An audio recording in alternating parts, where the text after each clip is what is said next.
উনি আবার দেখা করতে এসেছিল? হ্যাঁ। তুমি ওনাকে বলো নাই তোমার সাথে যেন আর দেখা না করে?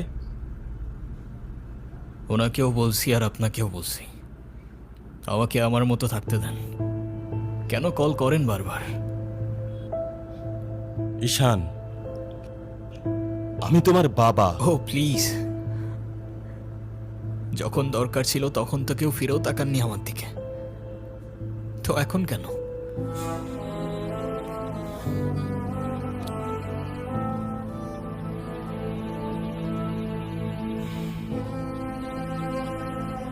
উনি কি বলতে চায়? কেন এসেছিল? তেমন স্পেশাল কোনো কারণ নেই, আজকে আমার birthday, that's why. Sorry sorry বাবা, আমি আসলে কাজের জন্য ভুলে গিয়েছিলাম যে আজকে তোমার বার্থডে।